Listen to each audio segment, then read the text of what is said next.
name is Dana Golden. I'm proud of you for making it this far. This is the last mandatory lecture. The only lecture left is environmental justice, which is optional. So thank you for sitting in through this deep dive into environmental and natural resource economics as I train you to be junior analysts in training. So there's this idea in electricity markets. We've talked a lot in this course about electricity markets and about the price of things. But we haven't talked about reliability a lot. But actually, affordability is not the only thing we should think about. We should also think about carbon emissions, which we talked about in the first half of the course. But security of supply and reliability also matter a lot.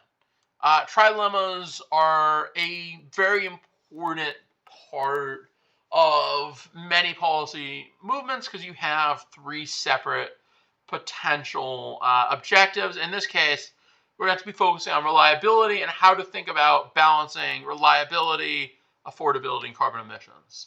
So what is grid reliability? It's the ability of the power grid to deliver electricity continuously and at desired quality, even during peak demand or unexpected events. Just a reminder from our bidding and electricity class, not all electricity is created equal. There are differences in quality amongst electricity. You need to maintain a certain level of grid frequency and voltage support. So key components: adequacy, sufficient generation transmission capacity to meet demand, security, grid's ability to withstand sudden disturbances, outages, and equipment failures, and factors affecting reliability are resource availability. Weather-sensitive resources like wind and solar might not be available all the time. Demand growth. Right now, we're seeing increasing electrification and also increasing data centers and AI, which is increasing demand and increasing the strain on the grid, aging infrastructures. You're seeing the need to remove some of the older resources from the system, and extreme weather events like what we'll talk about at the end of this lecture. Winter Storm Uri in Texas can lead to grid stress, and climate change is unfortunately going to make these more frequent. So a capacity market is a mechanism designed to ensure sufficient electricity generation capacity to meet demand and maintain reliability. So this is set up by the ISO with permission of FERC to ensure that there's enough capacity to fulfill all the demand that's going to come online. And it addresses the missing money problem in energy-only markets, energy-only meaning without the intervention of capacity markets, where energy prices alone might not provide enough revenue for generators to cover fixed costs and incentivize new investment. So the missing money problem is the idea that there is not enough revenue from the market to cover the entrance of generators. There's this location marginal price mechanism, but it might not be enough to actually fulfill everyone's need to fulfill their revenue. So the location marginal price mechanism, remember that's the marginal cost of last economically dispatched generator. So if you are that last economically dispatched generator, you're not being dispatched much, and even though you're necessary 1 or 2 days a year to meet reliability standards, you're not getting paid enough to justify being in the market, and you're probably going to leave. So the idea of a capacity market is to provide long-term revenue stability for generators and ensure reliability by making sure that there's enough profit to keep you going. So key features of capacity markets: you have centralized auctions. Market operators procure capacity commitments from generators and other resources. You have forward procurements where capacity is typically procured well in advance of the delivery period, which encourages new investments so that capacity markets can be used to pay off the cost of investments up front.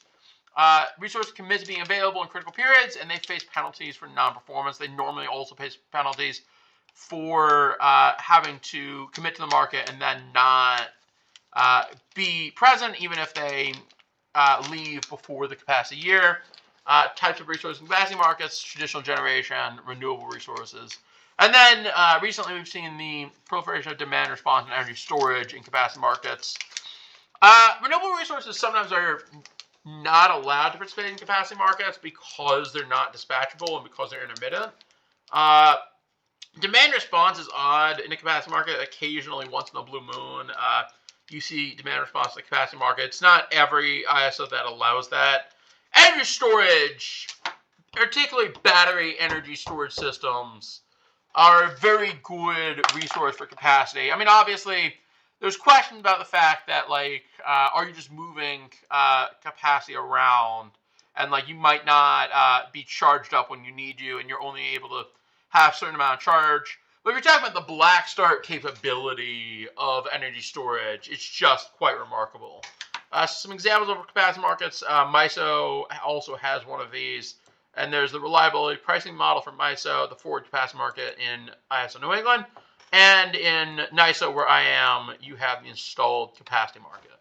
The missing money problem, again, is a situation where, despite being crucial for reliability, higher cost generators can't get sufficient revenue in the market to cover their fixed costs. This occurs when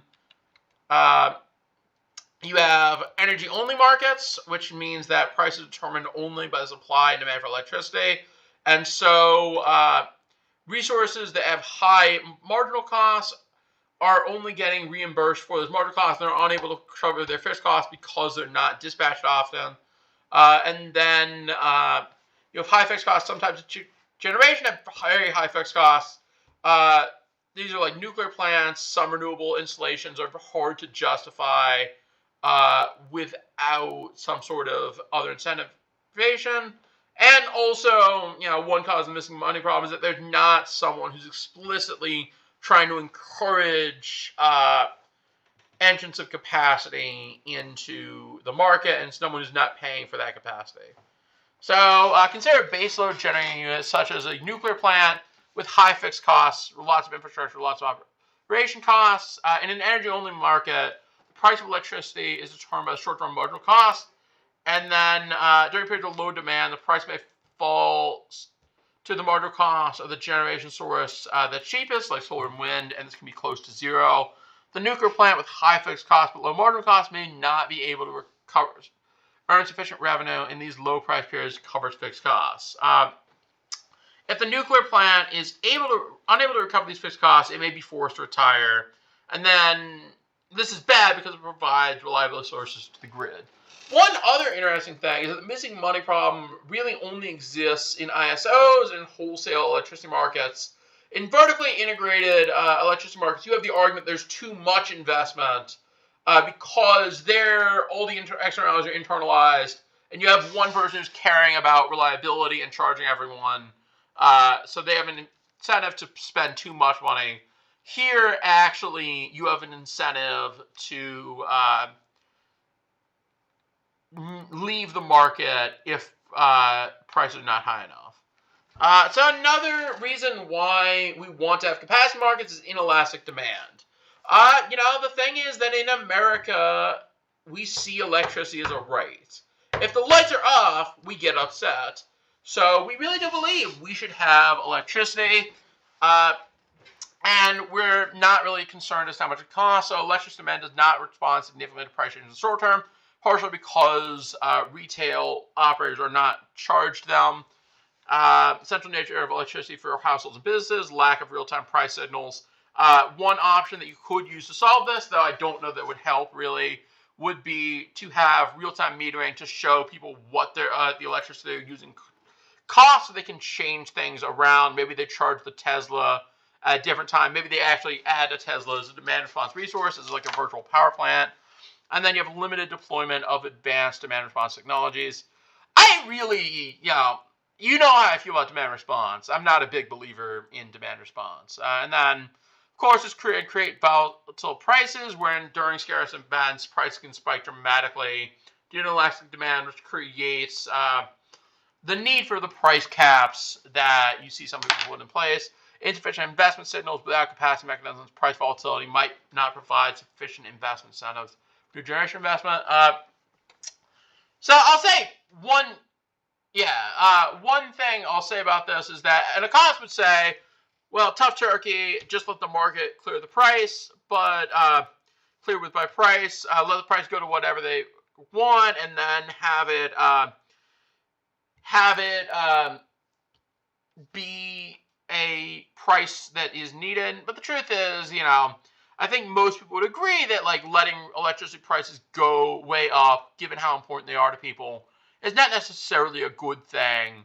Another thing economists would say is, we'll talk about that later. And then over procurement, capacity markets often result in more capacity than is needed, raising the cost for consumers, and they distort signals as they reduce the role of the energy market in driving efficient behavior, and they might lead to inefficient behavior. Reliability, going back all the way to Lecture 2, Externalities, Public Goods and Markets, reliability is often seen as a public good. It's a good that's non-excludable and non-rivalrous. So grid reliability ensures continuous electricity supply for all users. No individual customer can be excluded from the benefits of a stable good. High reliability benefits all users without reducing its value to others. So it's kind of a public good in some ways. Some people made an argument. Some challenges of treating reliability as a public good.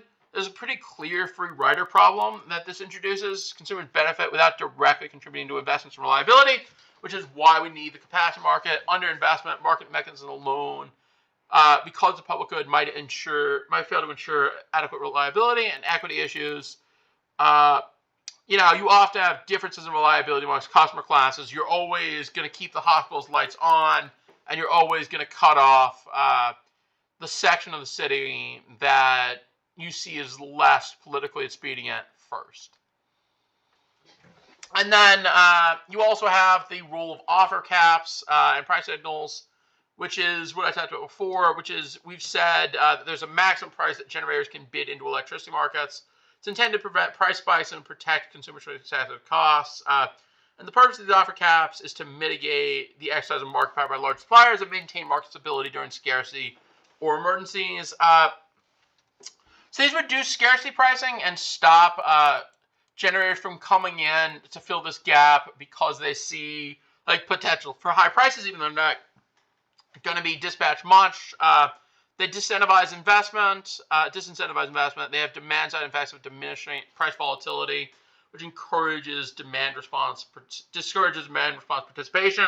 You aren't going to see massive price spikes that will encourage you to bid into the market as a demand response resource, as someone who can turn their lights off or turn the thermostat up in the summer or down in the winter.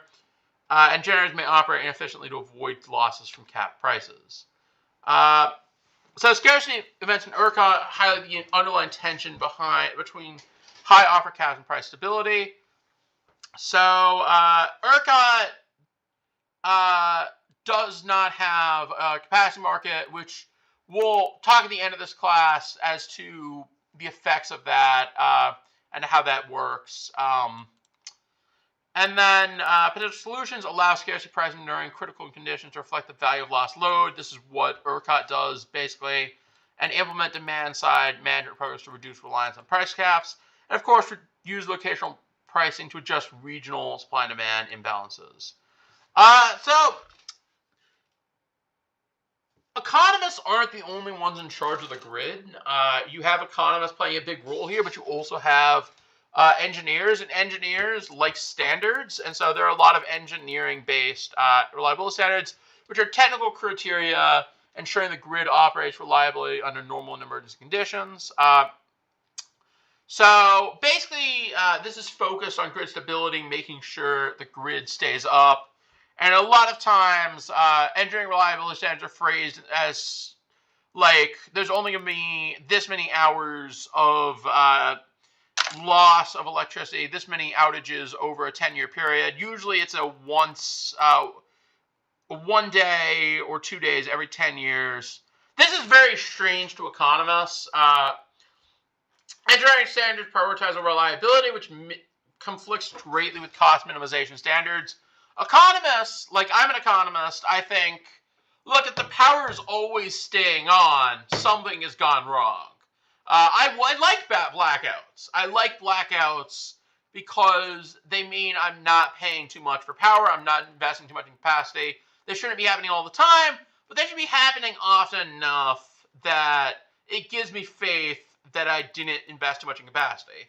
It's the same thing. There's a famous economist who said, if you're always making your flight, if you're never missing your flight, you're spending too much time at airports. That's how I feel about this. If you're achieving 100% reliability, that I see as overinvestment in capacity.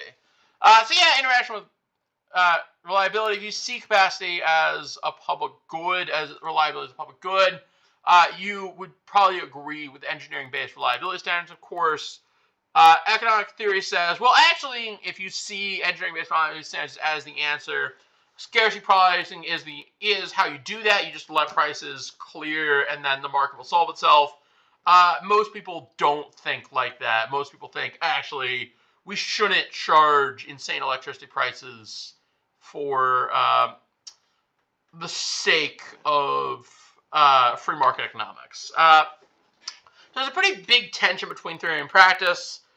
Economic models make a lot of assumptions about response price signals, but real markets don't have the information or liquidity. I don't know how much power I'm losing by running ChatGPT. I'm not locally running, but I don't know how much power I'm losing by running a computer that has this video on it. I don't know that, and I need to know that in order to respond to price. I don't know the price of electricity at this moment.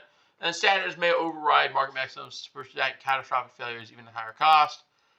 So you need to balance standards and economics. You need to acknowledge that the engineers want to maintain a reliable grid. They see loss of load or a blackout as a failure. But you need to design market to complement both engineering standards, and you need to have engineers understand how the technology can work with the economics. So use cost-benefit analysis, which we talked about earlier on in the class, again, to evaluate the trade-off between reliability investments and economic efficiency. And the value of the investments and the trade-offs will depend based on how valuable you see electricity as and how valuable electricity is all the time in your use case. If you're needing electricity to charge your phone at 2 a.m., maybe a blackout of 5 minutes doesn't matter to you.